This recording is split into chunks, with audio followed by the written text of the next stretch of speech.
जय हिंद साथियों। चलिए आज बीपीएससी एडीओ के लिए हम बिहार स्पेशल का सेकेंड सेट देखते हैं। इससे पहले आपको हम बीपीएससी एडीओ के लिए हम सेट नंबर 1 आपका बिहार स्पेशल का करवा चुके हैं। यदि आप ये क्लास नहीं देखें हमारी इसी यूट्यूब चैनल पर आप जाकर क्लास से देख सकते हो, ठीक है। और आपका देखो बीपीएससी एडीओ में आपको पता है 2 पेपर है मेन, ठीक है। एक तो आपका मैथ रीजनिंग का है, दूसरा आपका जीएस का है। तो जो जीएस का आपका पेपर होगा ना उसमें आप ध्यान रखिएगा बिहार स्पेशल से भी आपके क्वेश्चन रहेंगे, ठीक है। बिहार स्पेशल से भी आपका क्वेश्चन रहेंगे और मुझे लगता है आपका बिहार स्पेशल से आपका 15 से 20 क्वेश्चन तो जरूर रहेगा, ठीक है। 15 से 20 क्वेश्चन आपके एग्जाम में जरूर रहेंगे, इसीलिए आप बिहार स्पेशल पर भी ध्यान दीजिएगा क्योंकि यहाँ से प्रश्न बनेगा ही बनेगा, ठीक है।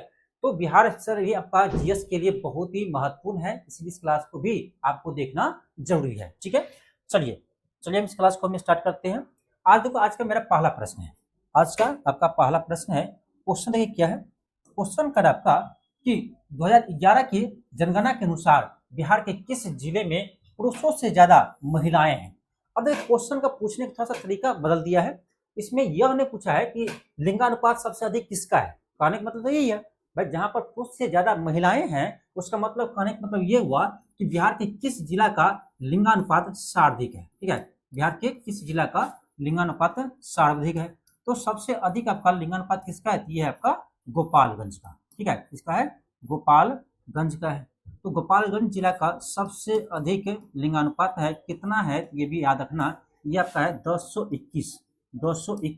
इसका मतलब ये हुआ कि गोपालगंज जिला में हजार पुरुषों पर महिलाओं की संख्या कितनी है, 221 है। यानी वहां पर पुरुष से ज्यादा क्या है, महिलाएं हैं, पुरुष से ज्यादा महिलाएं हैं। तो आपका ऑप्शन नंबर ए होगा गोपालगंज, ठीक है। गोपालगंज, क्योंकि गोपालगंज में 1000 पुरुषों पर महिलाओं की संख्या कितनी है, 1021 है, ठीक है। और आपको पता होना चाहिए कि 1000 पुरुषों पर महिलाओं की संख्या को हम लिंगानुपात करते हैं, ठीक है। 1000 पुरुषों पर महिलाओं की संख्या को लिंगानुपात करते हैं। तो ध्यान रखिएगा गोपालगंज का सबसे अधिक लिंगानुपात है। अब बात आया यहाँ पर, एक क्वेश्चन ये भी बन सकता है कि बिहार में सबसे कम लिंगानुपात किस जिला का है। बिहार में सबसे कम किस जिला का लिंगानुपात है, ये भी आप ध्यान रखिएगा, ये है आपका मुंगेर का, ठीक है। सबसे कम पूछे तो सबसे कम लिंगानुपात, ठीक है, सबसे कम लिंगानुपात किसका है, ये है आपका मुंगेर जिला का, ठीक है। किसका है, मुंगेर जिला का है। कितना है तो 876, याद रखना बहुत आसान है, घटते क्रम में 876, ठीक है, 876 है। और ये सबसे कम बिहार में लिंगानुपात है आपका मुंगेर जिला का, ठीक है। ये प्रश्न तो आपके एग्जाम में आया हुआ है, ये भी प्रश्न आपके एग्जाम में आ सकते हैं, ठीक है। ये भी प्रश्न आपके एग्जाम में आ सकते हैं, उसको भी ध्यान रखिएगा। अब तो ये हुआ। अब दूसरी बात आपका ये हुआ कि बिहार का सीधे लिंगानुपात पूछे कितना है, बिहार का, पूरे बिहार का लिंगानुपात कितना है, ये भी आप ध्यान रखना, ठीक है। बिहार का लिंगानुपात पूछे तो ध्यान रखिएगा, बिहार का लिंगानुपात पूछे तो ध्यान रखना, बिहार का, एक सेकेंड, बिहार का लिंगानुपात कितना है, ये आपका 918, कितना है, 918। इसका मतलब क्या हुआ कि बिहार, पूरे बिहार में देखा जाए तो 1000 पुरुषों पर महिलाओं की संख्या कितनी है, 918 है। पूरे बिहार में देखा जाए 1000 प्रति हजार पुरुषों में महिलाओं की संख्या कितनी है, 918 है। इस चीज को ध्यान रखिए, बिहार का लिंगानुपात है और बिहार में सबसे अधिक लिंगानुपात गोपालगंज का है, सबसे कम लिंगानुपात आपका मुंगेर जिला का है। इसके अलावा आपको जानना है, तो ये चीज ध्यान रखिएगा कि बिहार में सबसे कम लिंगानुपात पुरुषों, शिशु लिंगानुपात पूछे तो बिहार में आपसे पूछे कि शिशु लिंगानुपात सबसे कम या सबसे अधिक किस जिला का है, शिशु लिंगानुपात पूछे आपका। तो देखो बिहार में बात करें हम शिशु लिंगानुपात का, ये आप ध्यान रखना 935 है, ठीक है। बिहार का शिशु लिंगानुपात 935 है। और इसमें 2 प्रश्न बनेगा कि सबसे अधिक शिशु लिंगानुपात किस जिला का है। तो सबसे अधिक पूछे आपसे पूछे कि सबसे अधिक शिशु लिंगानुपात किस जिला का है, ये है आपका किशनगंज का। किसका है, किशनगंज जिला का। इससे भी ध्यान रखिएगा, सबसे अधिक शिशु लिंगानुपात किस जिला का है, किशनगंज का है। और आपसे पूछे सबसे कम, ठीक है, सबसे कम शिशु लिंगानुपात, सबसे कम शिशु लिंगानुपात कहाँ पर है, ये है आपका वैशाली जिला का, ठीक है। इसका है तो वैशाली का है। यहाँ से ये भी प्रश्न ध्यान रखिएगा, ये भी 2 प्रश्न आपका बनता है कि बिहार का शिशु लिंगानुपात कितना है, 935 है। ये प्रश्न आपके एग्जाम में आया हुआ है, ठीक है, बीपीएससी में ये क्वेश्चन आया हुआ है, बिहार का शिशु लिंगानुपात। और सबसे अधिक शिशु लिंगानुपात कहाँ पर है, ये आपका किशनगंज में। और सबसे कम शिशु लिंगानुपात वाला जिला कौन सा है, ये आपका वैशाली जिला, ठीक है, याद रहेगा, ठीक है। ये सभी पॉइंट आपके लिए महत्वपूर्ण है, ध्यान रखिएगा। चलिए अब हम आगे बढ़ते हैं क्वेश्चन सेकेंड पर। क्वेश्चन सेकेंड हमारा क्या है, क्वेश्चन सेकेंड हमारा है कि भारतीय जनगणना 2011 के अनुसार बिहार राज्य में लिंगानुपात कितना है। अभी आपको बताएं कि बिहार का लिंगानुपात कितना है, 918 ये आपका बिहार का लिंगानुपात है, आपको हम बता चुके हैं। लिंगानुपात क्या आता है, प्रति हजार पुरुषों में महिलाओं की संख्या को हम लिंगानुपात करते हैं, ठीक है। और बिहार में बात करें आपका शिशु लिंगानुपात का, बता चुके हैं, ये भी बात करें हम शिशु लिंगानुपात का, तो ये भी आपको हम बता चुके हैं। शिशु लिंगानुपात कितना है, ये आपका है 935 है, कितना है, 935 है। ऐसे आपका 918 है, शिशु लिंगानुपात 935 है। चलिए आगे बढ़ते हैं। क्वेश्चन थर्ड है कि बिहार के निम्नलिखित जिलों का आरोही दशकीय जनसंख्या वृद्धि के अनुसार सही क्रम में है। यानी आपसे ये पूछ रहा है आरोही क्रम में, बढ़ते हुए क्रम में, ठीक है। और दशकीय जनसंख्या वृद्धि, यानी दशकीय मतलब ये हुआ कि देखो 2011 में जनगणना हुआ था, इससे पहले कब हुआ था, 2001 में हुआ था। तो 2001 से लेकर 11 के बीच में कितना प्रतिशत जनसंख्या में वृद्धि हुआ है, उसको हम बोलते हैं दशकीय वृद्धि दर, ठीक है। यानी 10 वर्षों के अंदर कितने जनसंख्या में कितना प्रतिशत वृद्धि हुआ है, उसको बोलते हैं दशकीय वृद्धि दर। तो बात कीजिएगा तो दशकीय वृद्धि दर सबसे अधिक आपका मधेपुरा का है, और कितना परसेंट है, ये भी ध्यान रखना, ये आपका 31.31%, 31.31% ये आपका सबसे अधिक दशकीय वृद्धि आपका मधेपुरा का है, ठीक है। इससे कम आपका किशनगंज का है, और इससे कम आपका सिवान का है। तो ऑप्शन के अकॉर्डिंग देखें तो ऑप्शन बी होगा, ऑप्शन के अकॉर्डिंग देखें तो ऑप्शन बी होगा। यहाँ से आपका 2 प्रश्न तो जरूर ध्यान रखिएगा। सबसे अधिक जनसंख्या वृद्धि दर यानी सबसे अधिक दशकीय वृद्धि दर वाला जिला कौन सा है, ये है आपका मधेपुरा, ठीक है। तो इसके अलावा आप 2 प्रश्न आपका यहाँ से याद रखना है, ठीक है। सबसे अधिक जनसंख्या दशकीय वृद्धि दर वाला जिला कौन सा है, ये आपका मधेपुरा, कौन है, मधेपुरा है। और सबसे कम पूछे, ठीक है, सबसे कम दशकीय वृद्धि दर वाला जिला कौन सा है, ये है आपका, यानी कौन है, कैमूर जिला है, ठीक है। कौन जिला है, कैमूर जिला है, कैमूर जिला है। इसको आप ध्यान रखना, क्यों, तो कैमूर क्या है ना, पहाड़ी इलाका है, याद रखने के लिए आप रख सकते हो, कैमूर आपका पहाड़ी इलाका है, इसलिए वहां पर जनसंख्या घन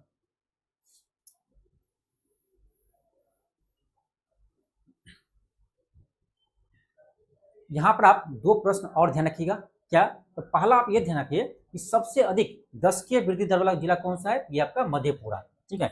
यहाँ से आप 2 ध्यान रखना, सबसे अधिक दशकीय वृद्धि दर, सबसे अधिक दशकीय वृद्धि दर वाला जिला ये आपका कौन सा है, ये आपका मधेपुरा है, ठीक है, मधेपुरा है।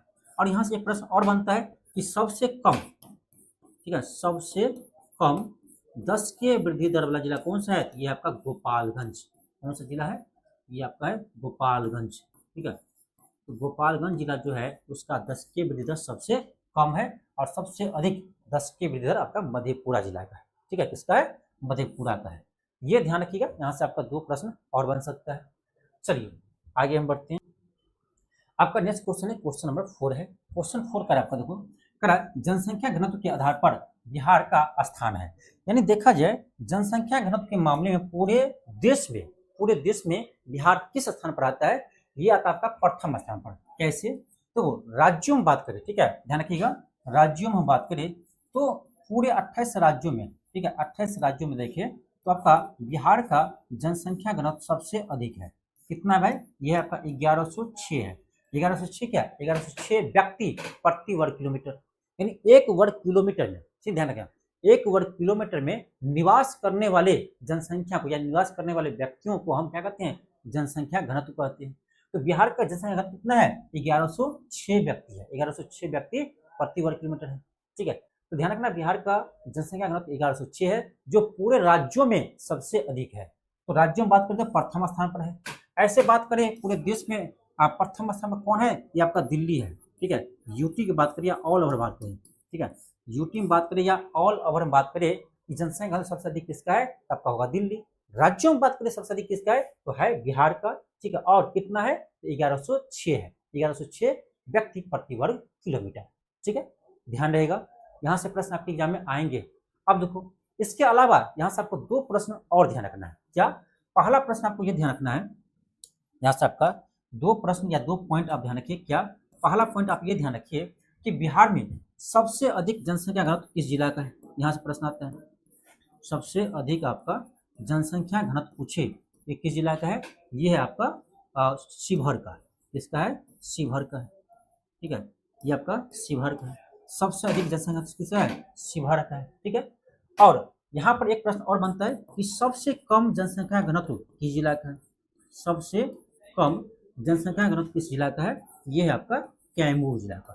ठीक है, अब देखो कैसे याद रखेंगे, कैमूर जिला का है। ठीक है, कैसे याद रखेंगे, तो देखो कैमूर में क्या है, कैमूर में क्या है, कैमूर का पठार है। ठीक है, कैमूर का पठार है, तो ये आपका पहाड़ी इलाका है थोड़ा सा, तो आप समझ सकते हो कि देखो पहाड़ी इलाका में क्या होता है ना कि घर बहुत दूर दूर होता है। ठीक है, घर जो होते हैं वो दूर दूर रहते हैं, इस तरह से सोच सकते हो कि वहाँ पर व्यक्तियों रहने वाले, निवास करने वाले लोग की संख्या क्या है, कम है। ये याद करने का हम तरीका बता रहे हैं, ये नहीं करें कि यही फैक्ट है, मैं याद रखने का तरीका बता रहा हूँ। ठीक है, इसलिए ध्यान रखना, बिहार में सबसे अधिक जनसंख्या किसका है, शिवहर का है, और सबसे कम जनसंख्या घनत्व किसका है, तो कैमूर जिला का है।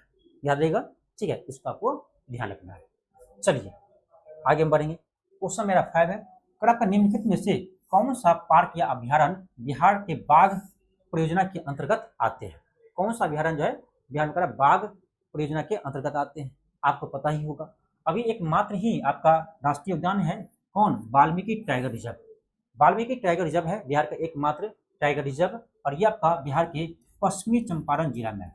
किस जिला में है, तो ये आपका है पश्चिमी चंपारण। ठीक है, ये आपका बिहार के पश्चिमी चंपारण जिला में है, इसको आप ध्यान रखिएगा। ठीक है, वाल्मीकि टाइगर रिजर्व अभी तक बिहार में आपका एकमात्र टाइगर रिजर्व है, वाल्मीकि टाइगर रिजर्व आपका पश्चिमी चंपारण है। हाँ, दूसरा का घोषणा हुआ है, कौन, कैमूर वन्यजीव अभ्यारण्य। ठीक है, जो आपका कैमूर वन्यजीव अभ्यारण्य है ना, कैमूर वन्यजीव अभ्यारण्य जो है ना, इसे आपको हाल ही में घोषित किया है। ठीक है, ये बनेगा भी, घोषणा किया है, बिहार का दूसरा टाइगर रिजर्व बनेगा, कहाँ पर, कैमूर वन्यजीव अभ्यारण्य। ठीक है, इसको आप ध्यान रखिएगा, ये आपका करेंट में क्वेश्चन बन सकता है, ये क्वेश्चन आपका करेंट में बन सकता है। क्वेश्चन आपका निम्नलिखित झीलों में से कौन सा बिहार में स्थित है। अब देखो इसमें कह रहा है कौन सा झील है जो बिहार में है, तो ऑप्शन देखिएगा तो आपका है अनुपम झील। ठीक है, ये आपका अनुपम झील जो है बिहार के कैमूर जिला में है। ठीक है, बिहार के कैमूर जिला में है, और ये आपका भभुआ के पास में है। ठीक है, भभुआ के पास में है, ये तो है आपका कैमूर जिला में, लेकिन भभुआ के पास है, इसको आप ध्यान रखिएगा। क्वेश्चन आपका अगला है, क्वेश्चन आपका 7 है। क्वेश्चन 7 का आपका देखो, निम्नलिखित नहर प्रणालियों में से किससे बिहार के क्षेत्र में सिंचाई होती है। किस नहर से बिहार में सिंचाई होती है। अब देखिएगा ऑप्शन में, तो आपको ऑप्शन दिखेगा त्रिवेणी नहर। ठीक है, और आपको बता चुके हैं कि जब तक त्रिवेणी नहर है ये आपका गंडक नदी से निकलते हैं। ठीक है, त्रिवेणी नहर जो है किस नदी से निकलते हैं, तो गंडक नदी से। ये भी क्वेश्चन आपके एग्जाम में आया हुआ है, त्रिवेणी नहर जो है किस नदी से निकलते हैं, गंडक नदी से निकलते हैं। कहाँ से निकलते हैं भाई, तो पश्चिमी चंपारण से। ठीक है, पश्चिमी चंपारण से निकलते हैं। एक क्वेश्चन था आपका बीपीएससी टीआरई वाले में, जो टीचर वाला एग्जाम होता है, उसमें पूछा था कि जब तक ये जो त्रिवेणी नहर है ना, वो गंडक नदी से किस स्थान से निकलती है। ठीक है, तो भैंसा लोटन नामक स्थान, जगह का नाम ध्यान रखना, भैंसा लोटन नामक स्थान है, भैंसा लोटन नामक स्थान से ये जो नहर है निकलती है। ठीक है, ये भी क्वेश्चन आया हुआ था, भैंसा लोटन नामक स्थान से निकलती, कहाँ से, पश्चिमी चंपारण से। ठीक है, तो इस चीज को ध्यान रखिएगा, यहाँ से 2-3 प्रश्न बीपीएससी पूछा है। ठीक है, फिर पूछ सकता है यहाँ से। चलो आगे देखते हैं हम। क्वेश्चन हमारा 8 है कि निम्नलिखित में से कौन सी नदी फतुहा के पास आकर गंगा में मिलती है। बहुत ही क्वेश्चन है, ये भी क्वेश्चन आपका बीपीएससी ने 2 बार पूछे हैं। क्वेश्चन ये करा है कि निम्नलिखित में से कौन सी नदी जो है फतुहा के पास आकर गंगा मिलती है। ये आपका कौन, पुनपुन नदी है, पुनपुन नदी है। ठीक है, पुनपुन नदी जो है ना, वो फतुहा के पास आकर गंगा में मिलती है। और यहाँ से क्वेश्चन आती है, जैसे आपका बिहार का आपका जो है यही क्या कहते हैं, कोसी नदी। आपसे क्वेश्चन पूछता है कि कोसी नदी जो है ना गंगा में कहाँ आकर मिलती है। ध्यान रखिएगा, कोसी नदी से पूछिए, कोसी नदी जो है आपका गंगा में कहाँ आकर मिलती है, तो ये ध्यान रखना कुर्सेला नामक स्थान पर, ठीक है, कुर्सेला नामक स्थान पर मिलती है। और ये जो कुर्सेला है कहाँ पर है, तो ये कटिहार जिला में, ठीक है, यानी कटिहार जिला के कुर्सेला नामक स्थान पर आकर ही आपका जो कोसी नदी है गंगा में मिलती है। ये भी प्रश्न पूछा हुआ है, ठीक है। और इस प्रश्न को उल्टा भी पूछ सकता है, इसका उल्टा भी पूछ सकता है कि पुनपुन नदी जो है ना, पुनपुन नदी जो है वो गंगा में कहाँ जाकर मिलती है, क्या कहेंगे, हथुआ के पास मिलती है। ये क्वेश्चन यदि पूछेंगे तो हो सकता है उसका लैंग्वेज चेंज करके बीपीएससी आपको दोबारा पूछ ले आपसे, ठीक है। तो बिहार स्पेशल में ना बीपीएससी बहुत कम नए क्वेश्चन पूछते हैं, ठीक है। बिहार स्पेशल में देखेंगे तो बीपीएससी बहुत ही कम नए क्वेश्चन पूछते हैं, बाकी पुराने ही क्वेश्चन को लैंग्वेज चेंज करके क्वेश्चन पूछते हैं या सेमी लैंग्वेज पूछ देते हैं आपको। आप क्वेश्चन बैंक बनाइए बीपीएससी का, आपको समझ में आ जाएगा कि बिहार स्पेशल क्वेश्चन कहीं अलावा नहीं आते हैं, अपने क्वेश्चन बैंक से ही आते हैं।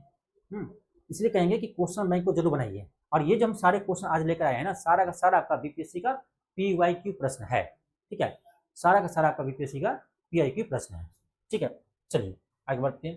क्वेश्चन कर आपका कि कोसी मैदान की समुद्री तल से औसत ऊंचाई कितनी है, ये आपका 30 मीटर, ठीक है, 30 मीटर है। और ये भी क्वेश्चन आपका है बीपीएससी में 2 बार आया है, ये क्वेश्चन जो है बीपीएससी ने 2 बार पूछा है कि कोसी मैदान की समुद्री तल से कितनी ऊंचाई है, ये है आपका 30 मीटर। और आपको पता ही होगा इसी कोसी नदी को जो है वो बिहार का क्या कहते हैं, शोक नदी कहते हैं, ये तो सबको पता होगा, बिहार का शोक नदी कहते हैं, ठीक है।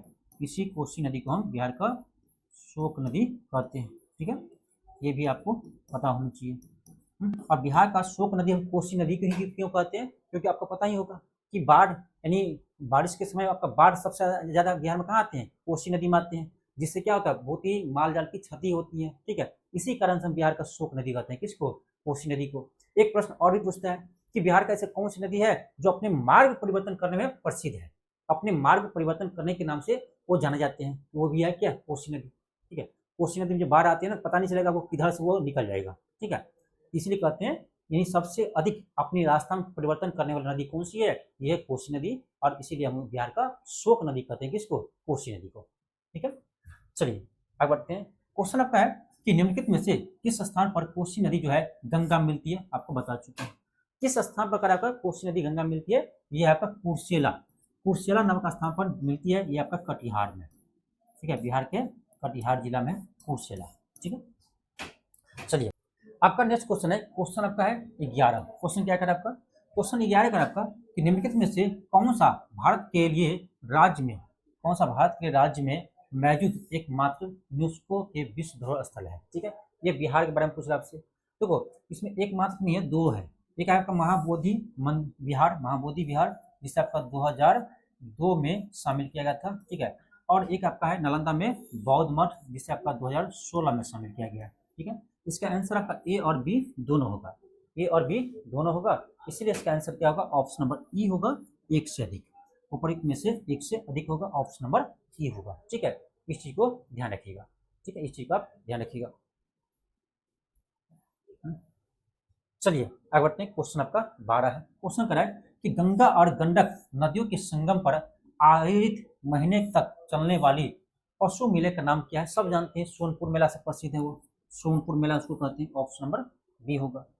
नेक्स्ट आपका क्वेश्चन नंबर 13 है। क्वेश्चन 13 क्या करा है, क्वेश्चन करा आपका कि बिहार के निम्नलिखित समाचार पत्रों में से सबसे पहले किसका प्रकाशन प्रारंभ हुआ था। ये एक नया क्वेश्चन आया था आपका 71वीं बीपीएससी में, ठीक है।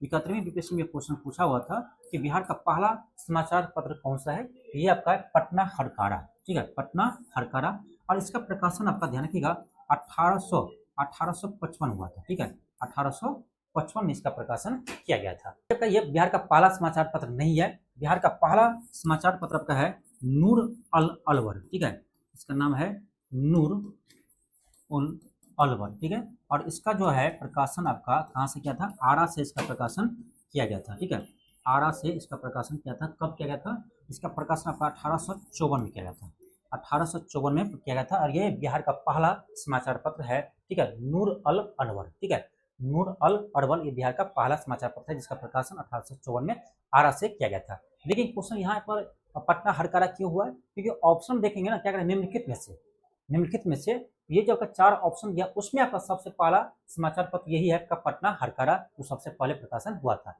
इससे भी आपका एक पहले हुआ था नूर अल अलबर आरा से 1854 में। ठीक है, आगे ये प्रश्न आपके एग्जाम में आ सकते हैं, इसलिए आप ध्यान रखिएगा। बिहार बंधु का प्रकाशन आपका 1872 में हुआ था, और आपका बिहार हेराल्ड का प्रकाशन आपका 1874 में हुआ था। ठीक है, 1874 में हुआ था, इस चीज का आप ध्यान रखिएगा। नेक्स्ट प्रश्न है, क्वेश्चन करा आपका 14, क्वेश्चन करा है कि बिहार में भारतीय राष्ट्रीय कांग्रेस के 100 वर्ष किसके द्वारा संपादित है। ठीक है, ये भी आपका नया क्वेश्चन है बिहार स्पेशल में। ठीक है, ये है आपका पीएन ओझा के द्वारा, इसके द्वारा पीएन ओझा के द्वारा ये संपादित किया गया है, ऑप्शन नंबर बी होगा।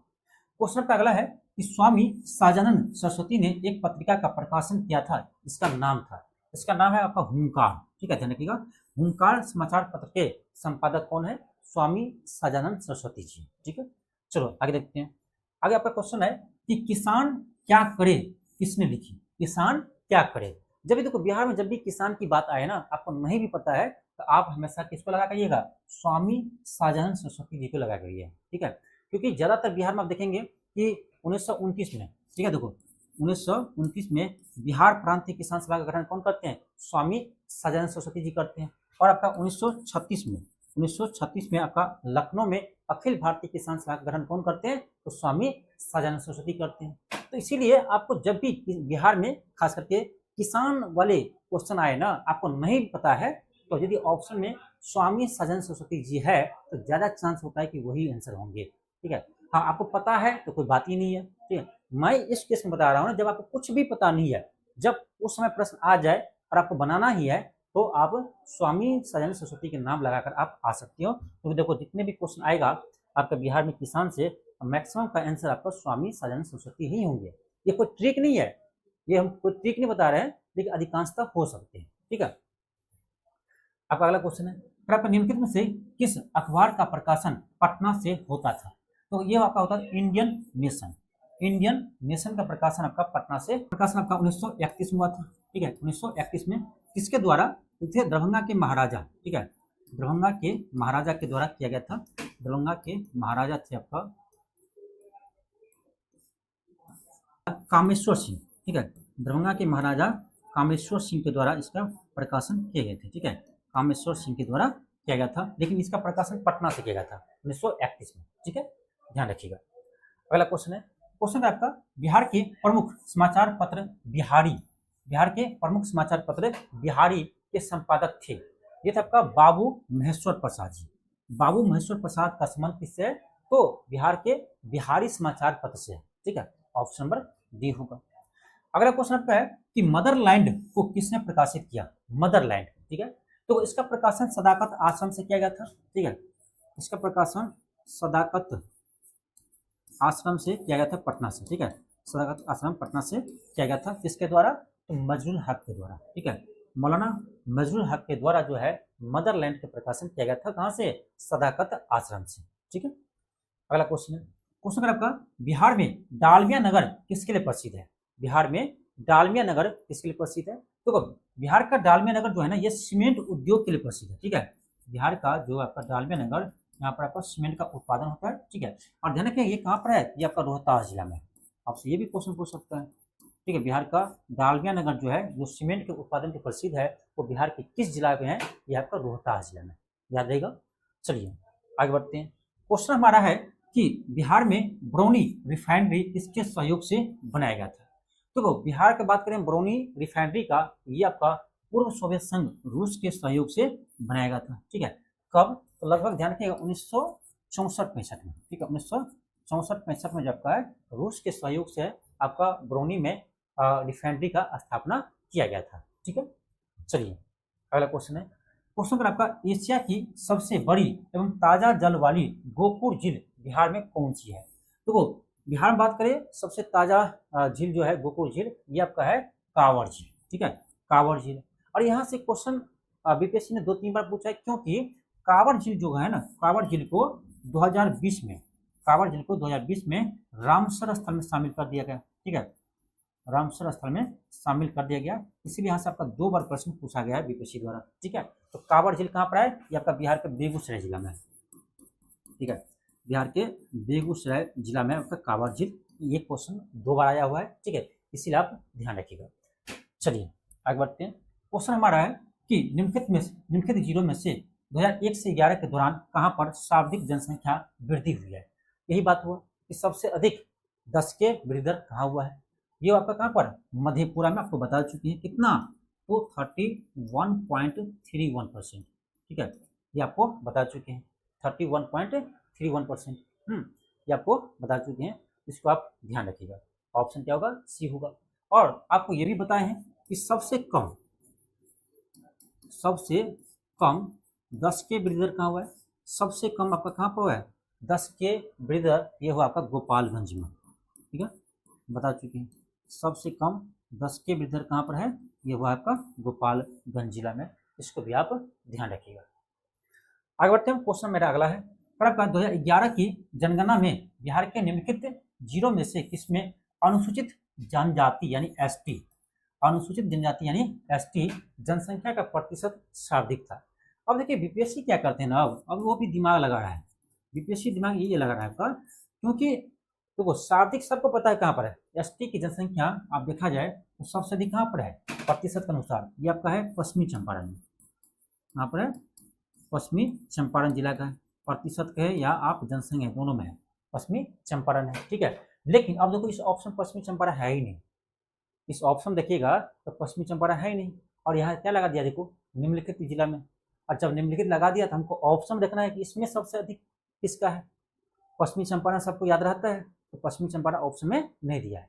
अब सेकेंड स्थान पर कौन है, थर्ड स्थान पर कौन है, ये आपको पता होना चाहिए, ठीक है। तो इसका सेकेंड स्थान पर आपका आता है कटिहार, ठीक है, सेकेंड स्थान पर आपका आता है कटिहार, सबसे अधिक आपका पश्चिमी चंपारण में, और सेकेंड बात करें तो कटिहार में, ठीक है, यहाँ पर है कटिहार जिला में। यहाँ से प्रश्न आपको दे दिया, पहला तो सबको याद है लेकिन दूसरा याद नहीं है, आप फंस जाएंगे फिर। इसीलिए आप जो 3-4 है ना, जैसे आप सबसे अधिक जो 3-4 को जिला होगा उसको याद रखिएगा, ठीक है। हालांकि मैं आपको सोच रहे ना अगले क्लास में आपको बिहार जनगणना जो है ना 11 का वो क्लास आपको करवाएंगे, ठीक है, जिसमें आपका जितने भी प्रश्न है ये सभी आपका जनगणना का प्रश्न आ जाएगा, क्योंकि ज़्यादातर ना बीपीएससी बिहार जनगणना 2011 से ही अभी प्रश्न पूछ रहे हैं, ज़्यादातर क्वेश्चन आपका बिहार जनगणना 2011 से ही क्वेश्चन आपके आते हैं, तो आपको हम करवाएंगे बिहार जनगणना 2011 भी आपको करवाएंगे, ठीक है, इसको आप ध्यान रखिएगा। चलिए आगे बढ़ते हैं। क्वेश्चन अगर आपका, बिहार में निम्नलिखित में से किस स्थान पर पहली बार चाय बागानों की स्थापना की गई थी। ये क्या था आपका ठाकुरगंज, कहाँ पर, ठाकुरगंज किशनगंज में, ठीक है, ठाकुरगंज आपका किशनगंज में एक जगह का स्थान है, ठीक है, ये आपका किशनगंज के ठाकुरगंज में पहली बार चाय बागान लगाया गया था। अगला क्वेश्चन है कि बिहार के निम्नलिखित जिलों में से कौन सा जिला नेपाल के साथ सीमा साझा नहीं करता है। अब देखिए यहाँ से प्रश्न आते हैं, अगर बिहार का कौन सा जिला जो है वो नेपाल से सीमा साझा नहीं करते हैं।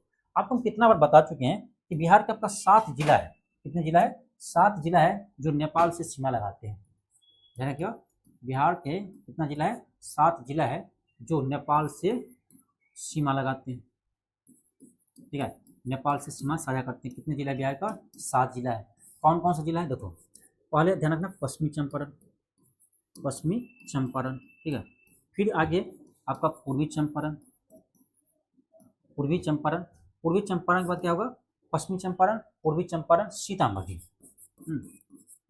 आपका फिर क्या है आपका सीतामढ़ी के आगे जाइएगा, हम किधर जा रहे हैं, इधर जा रहे हैं आपका, यानी ये आपका हम बता रहे हैं अभी नॉर्थ से सॉरी, ये आपका वेस्ट से ईस्ट की ओर, ठीक है, वेस्ट से ईस्ट की ओर, ठीक है। तो पश्चिमी चंपारण, पूर्वी चंपारण, सीतामढ़ी, उसके बाद है हमारा मधुबनी, ठीक है, मधुबनी, उसके बाद आपका क्या है, सुपौल जिला है, मधुबनी के बाद सुपौल है, और सुपौल के बाद आपका क्या है, सुपौल के बाद आपका अररिया है, ठीक है, अररिया जिला है, उसके बाद आपका किशनगंज जिला है, ठीक है, सबसे लास्ट में आपका इधर किशनगंज जिला है, ठीक है। ये आपका 7 जिला है जो नेपाल से सीमा साझा करती है, पश्चिमी चंपारण, पूर्वी चंपारण, सीतामढ़ी, मधुबनी, सुपौल, अररिया, किशनगंज, 1 2 3 4 5 6 7, ठीक है। तो ध्यान रखिएगा नेपाल से बिहार के 7 जिला है वो सीमा लगाती है। अब चलो देखते हैं क्वेश्चन आंसर क्या होगा।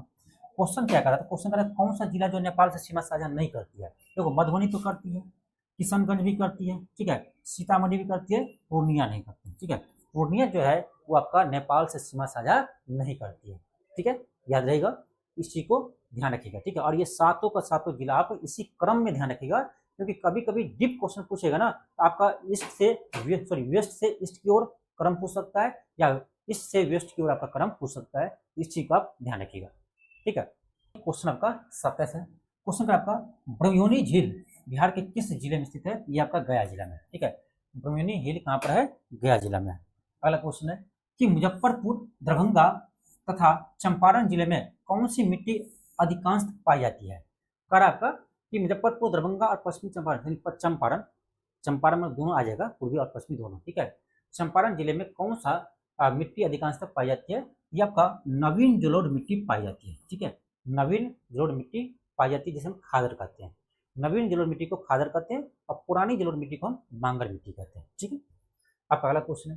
क्वेश्चन का आपका निम्नलिखित में से कौन सा जिला धारवाड़ भूस्थलीय रचना वाली नहीं है? यानी किस जिला में जो है ना धारवाड़ संरचना नहीं पाई जाती है? अब देखो ये क्वेश्चन जो है ना आपका, ये आपका बिहार के ज्योग्राफी का क्वेश्चन है।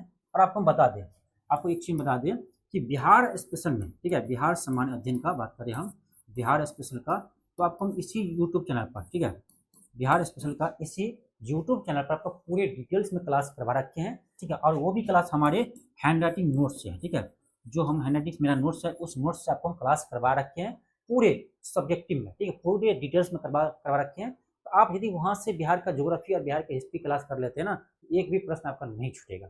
ये जितने भी क्वेश्चन है सारा क्वेश्चन आपका इस क्लास से बन जाएगा। पूरे डिटेल्स में आपको क्लास करवाए हैं, तो आप इसी चैनल पर जाकर ये क्लास जरूर देख लीजिएगा। ठीक है, जो हम सब्जेक्टिव फॉर्म में क्लास करवाए हैं अपने हैंड राइटिंग नोट्स से, बिहार स्पेशल का सारा क्वेश्चन आपको इसी नोट से बन जाएगा। होगा तो हम इसका लिंक लगा देंगे। ठीक है, आप वहां से ये वीडियो जरूर देख लीजिएगा। ठीक है, तो क्वेश्चन ये कह रहा है कि धारवाड़ भूस्थलीय वाली रचना नहीं है। देखो ये जब का है ना, ये आपका मुंगेर में है, जमुई में है, नवादा में है, लेकिन रोहतास और कैमूर में, ठीक है, रोहतास और कैमूर जिला में जो है ये आपका धारवाड़ संरचना वहां पर नहीं पाई जाती है।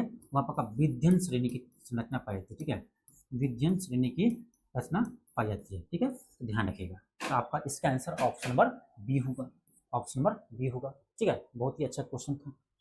आगे बढ़ते क्वेश्चन मेरा अगला है, फिर आपका बिहार के निम्न जिलों में से किस जिले में पिडमोंट स्वाइप मिट्टी पाई जाती है? उसको बोलते हैं पर्वत पादीय मिट्टी। ये भी हम क्लास करवा रखे हैं। पिडमोंट स्वाइप मिट्टी इंग्लिश नेम है, उसको बोलते हैं पर्वत पादीय मिट्टी। और ये आपका बिहार के पश्चिमी चंपारण में पाई जाती है। ठीक है, बिहार के पश्चिमी चंपारण जिला में पाए जाते हैं। ठीक है, ध्यान रखिएगा, पिडमोंट स्वाइप मिट्टी। अगला क्वेश्चन है कि मगध एवं अंग के मैदान निम्नलिखित में से किसके हिस्से हैं? ठीक है, देखो मगध और अंग जो है ना, ये आपको पता होगा 16 महाजनपदों में से 2 महाजनपद है बिहार का। ठीक है, और मगध और अंग के मैदान ये जो है ना, ये आपका निम्न गंगा मैदान के भाग में। ठीक है, निम्न गंगा के मैदान का क्षेत्र में आता है आपका मगध एवं अंग के मैदान। ठीक है, ऑप्शन सी होगा। अगला क्वेश्चन आपका है कि थॉर्नवेट की योजना के अनुसार पूर्वी बिहार की जलवायु किस प्रकार की है? थॉर्नवेट की योजना के अनुसार पूर्वी बिहार की जलवायु किस प्रकार की है? ये आपका है C2 प्रकार की। ऑप्शन नंबर ए होगा C2। अगला क्वेश्चन देखो, हाँ इसमें आपको बिहार का जलवायु भी पूरे डिटेल्स में करवा रखे हैं। सारा क्वेश्चन आपको बन जाएगा, जितने भी प्रश्न अभी करवा रहे हैं ना, ये जो आप क्लास देख लेंगे सब्जेक्टिव फॉर्म में, सारा का सारा क्वेश्चन आपसे बन जाएंगे। ठीक है, क्वेश्चन ये आपका है कि कोपेन के जलवायु वर्गीकरण के अनुसार उत्तर बिहार की जलवायु किससे प्रदर्शित की जाती है? अब देखो कोपेन के अनुसार बात करें हमें, तो उत्तरी बिहार और दक्षिणी बिहार ये 2 भागों में बांटे हैं।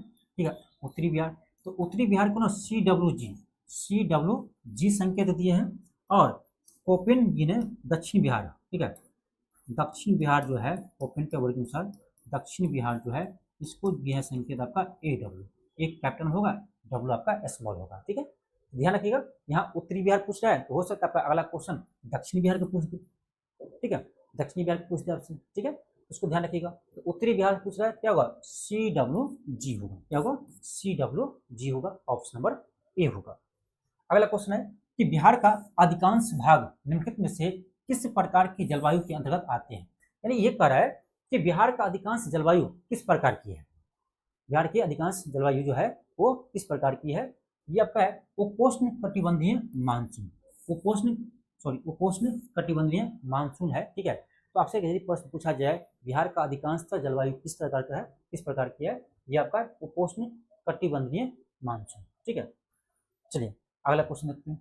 क्वेश्चन पर आपका बिहार में पंचायती निकायों में महिलाओं को 50% आरक्षण किस वर्ष प्रदान किया गया था।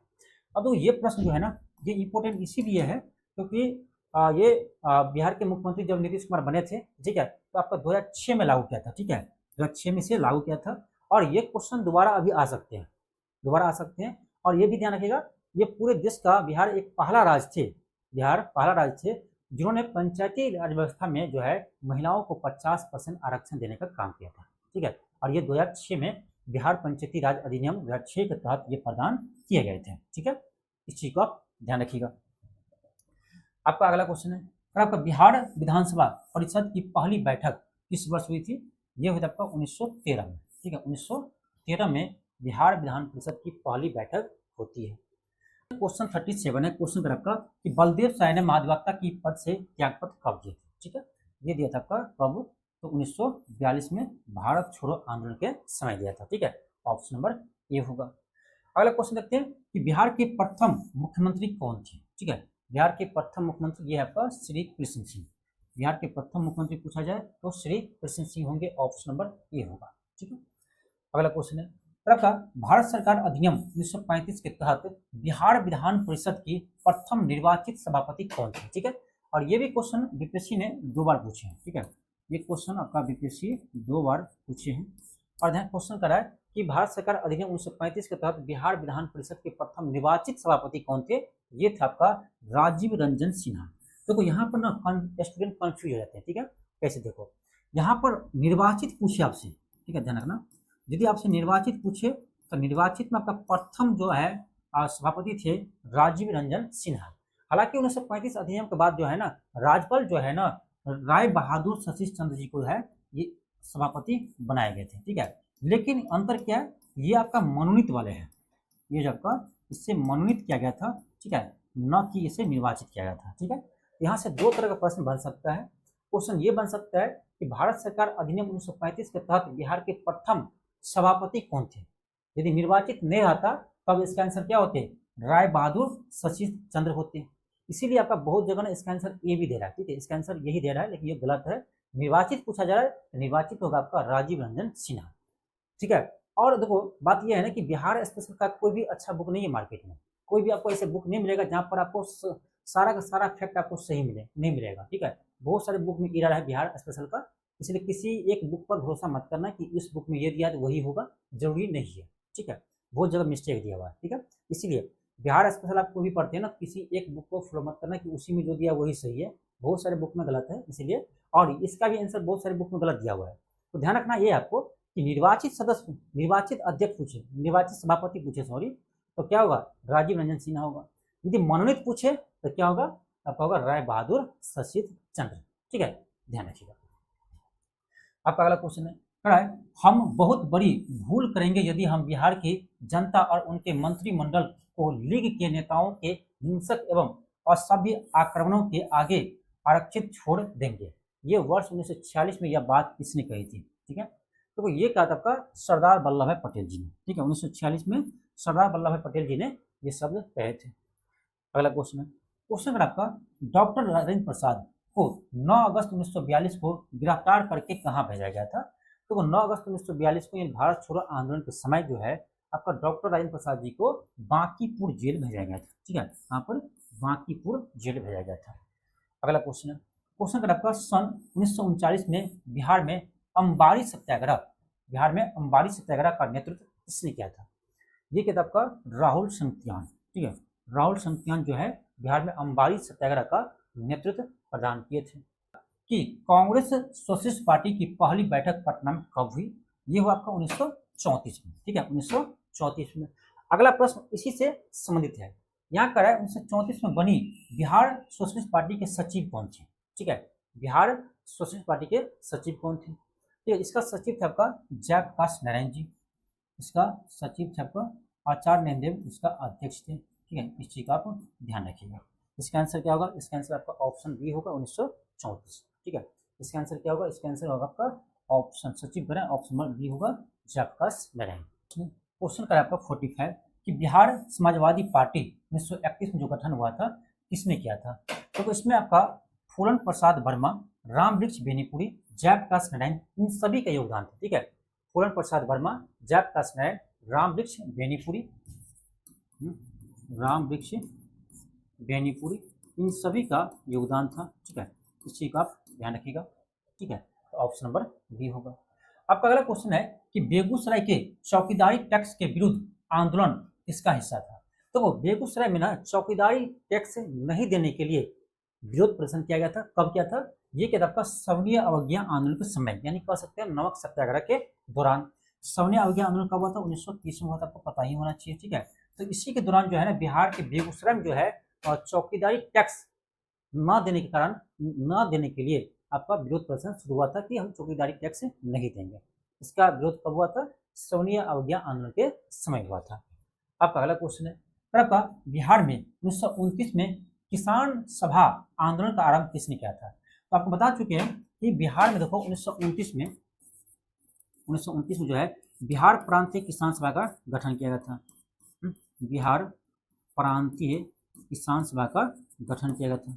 बिहार प्रांतीय किसान सभा का गठन किया था। गठन किसने किया था? गठन किया था स्वामी सहजानंद सरस्वती जी। ठीक है, स्वामी सहजानंद सरस्वती जी ने इसका गठन किया था। ठीक है, स्वामी सहजानंद सरस्वती जी ने गठन किए थे। इसका आंसर क्या होगा? क्या करा? आरंभ किया था, क्या होगा? ऑप्शन नंबर सी होगा, स्वामी सहजानंद सरस्वती। तो 1929 में बिहार प्रांतीय किसान सभा का गठन किसने किया था? स्वामी सहजानंद सरस्वती जी ने किए थे।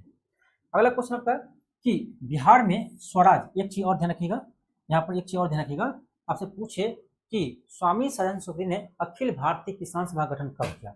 अखिल भारतीय, ठीक है, अखिल भारतीय किसान सभा, अखिल भारतीय किसान सभा पूछिए। इसका गठन आपका 1936 में, 1936 में कहाँ होते हैं? लखनऊ में। ठीक है, 1936 में अखिल भारतीय किसान सभा गठन कौन करते हैं? लखनऊ में करते हैं आपका स्वामी सहजानंद सरस्वती जी के नेतृत्व में। ठीक है, इस चीज का आप ध्यान रखिएगा।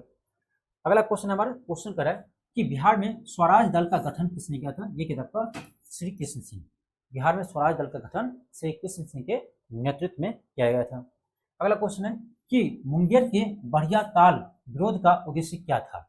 ये था आपका वाकास्त भूमि की वापसी मांग के लिए। ठीक है, वाकास्त भूमि की वापसी मांग के लिए मुंगेर के बढ़िया ताल में विरोध प्रदर्शन हुआ था। अगला क्वेश्चन है 1922 में मुंगेर में किसान सभा का गठन किसने किया था। देखो बिहार में प्रथम बार आपका जो है ना किसान सभा का गठन आपका 1922 में ही हुआ था मुंगेर में। ठीक है, और मुंगेर में जो है किसान सभा गठन आपका श्री कृष्ण सिंह और मोहम्मद जुबैर, श्री कृष्ण सिंह और मोहम्मद जुबैर के नेतृत्व में किया गया था। ठीक है, तो आपसे पूछे कि 1922 में मुंगेर में किसान सभा गठन किसने किया था, तो क्या होगा? श्री कृष्ण सिंह होगा और मोहम्मद जुबैर होगा। और श्री कृष्ण सिंह इसके सचिव थे। ठीक है, इसके सचिव थे या महासचिव कह सकते हो, और मोहम्मद जुबैर अध्यक्ष थे। ठीक है, मोहम्मद जुबैर अध्यक्ष थे। और एक प्रश्न आपका यहाँ से ये भी पूछा गया बीपीएससी में कि 1922 में मुंगेर में किसान सभा का गठन किसके अध्यक्षता में हुआ था, किसके अध्यक्षता में किया गया था। तो अध्यक्षता पूछते क्या होगा? तो होगा आपका मोहम्मद जुबैर होगा, क्योंकि अध्यक्ष आपका मोहम्मद जुबैर ही थे, सचिव थे आपका श्री कृष्ण सिंह। इसका आंसर आपका यहाँ गठन कर रहे तो दोनों होगा, बी और सी दोनों, इसीलिए आपका ऑप्शन नंबर ई होगा, एक से अधिक। क्या होगा? ऑप्शन ई होगा, एक से अधिक। ठीक है, चलिए आगे बढ़ते हैं। क्वेश्चन 51 है कि किस वर्ष उड़ीसा को बिहार से पृथक किया गया था। तो भारत शासन अधिनियम 1935 आया था, इसी के तहत आपका वर्ष 1936 में, यानी 1 अप्रैल 1936, डेट ध्यान रखना, 1 अप्रैल 1936। तो 1 अप्रैल 1936 को जो आपका है बिहार से उड़ीसा अलग हो गया था। ठीक है, बिहार से जो आपका उड़ीसा अलग हो गया 1 अप्रैल 1936 को। एक चीज ध्यान रखना यहाँ पर, तो आपका जो बंगाल थे, ठीक है, तो बंगाल से आपका 1912 में बिहार अलग होता है, 22 मार्च 1912 को। तो बिहार आपका अलग हुआ कब? बंगाल से 1912 में। ठीक है, अब इसके बाद क्या, तो देखो बिहार से आपका उड़ीसा अलग हो जाते हैं कब? 1 अप्रैल 1936 को। 1 अप्रैल 1936 को जो आपका बिहार से उड़ीसा अलग हो जाते हैं। ठीक है, इसके आगे बिहार का फिर बंटवारा होता है कब? तो आपका ध्यान रखना 15 नवंबर। ठीक है, 15 नवंबर 2000 ईस्वी को। ठीक है, 15 नवंबर 2000 ईस्वी को बिहार से झारखंड अलग हो जाते हैं। ठीक है, बिहार से झारखंड अलग हो जाते हैं। इसको भी ध्यान रखिएगा, यहाँ से प्रश्न आ सकते हैं, यहाँ से भी प्रश्न आ सकते हैं। बिहार आपका 22 मार्च 1912 को बंगाल प्रेसिडेंसी से अलग हुआ था, इसलिए हम प्रत्येक वर्ष 22 मार्च को बिहार दिवस मनाते हैं। आपसे एक प्रश्न पूछ रहे हैं हम, ठीक है, इसका जवाब दीजिएगा। इस बार का जो आपका 22 मार्च 2026 जो है बिहार दिवस मनाया गया था, तो बिहार दिवस जो मनाया है अभी 2026 में, उसका थीम क्या है? ये आपको हम करेंट अफेयर में पढ़ा चुके हैं, ठीक है। इसका कमेंट बॉक्स में बताइएगा कि इस बार का थीम क्या था बिहार दिवस का, ठीक है। 22 मार्च 2026 को हम बिहार दिवस मनाए हैं, इसका थीम क्या है ये आप कमेंट बॉक्स में जरूर कमेंट कीजिएगा, क्योंकि ये हम क्लास आपको करेंट अफेयर में करवा चुके हैं। करेंट अफेयर क्लास में हम भी आपको बता चुके हैं 2026 का बिहार दिवस का थीम क्या है, ठीक है। कमेंट जरूर कीजिएगा। अगला क्वेश्चन है कि एक भारतीय राज्य के रूप में बिहार कब बना? आपको बता चुके हैं 1912 में, 22 मार्च 1912 को। अगला क्वेश्चन है 1922 के भारतीय राष्ट्रीय कांग्रेस के गया अधिवेशन के अध्यक्ष कौन थे? देखो, गया अधिवेशन में अध्यक्ष थे आपका कौन? तो आपका होगा CR दास यानी चित्तरंजन दास। चित्तरंजन दास आपका 1922 में गया अधिवेशन में अध्यक्ष बनते हैं, ठीक है। ऑप्शन ए होगा। क्वेश्चन आपका 54 है। क्वेश्चन कर आपका भारतीय राष्ट्रीय कांग्रेस के 1912 पटना अधिवेशन के अध्यक्ष कौन थे? ठीक है, तो भारतीय राष्ट्रीय कांग्रेस का जब का 1912 पटना अधिवेशन हुआ था, उसके अध्यक्ष आपका RN मुघलकर। कौन थे? RN मुघलकर थे। ऑप्शन नंबर डी होगा। और आपका आज की क्लास में इतना ही क्वेश्चन है 54, ठीक है। तो इसी तरह से आपको हम अगले क्लास में भी एक क्लास तो आपको हम और करवाएंगे बिहार स्पेशल का। इसके बाद आपको हम बिहार स्पेशल का एक क्लास में हम बिहार जनगणना 2011 को देखेंगे, क्योंकि यहाँ से प्रश्न आते ही आते हैं। तो बिहार जनगणना का क्लास पूरे डिटेल्स में देखेंगे हम, ठीक है। ये भी क्लास आपको करवाने वाले हैं, ठीक है। तो आप लोग क्लास जरूर देखिए और जितना हो सके वीडियो को आप जरूर शेयर कीजिए, जितना हो सके। और यदि आप चैनल पर नए हैं तो चैनल को जरूर सब्सक्राइब कीजिएगा, ठीक है। चलिए आज के लिए इतना ही, मिलता है आपको नेक्स्ट क्लास में। थैंक यू, धन्यवाद।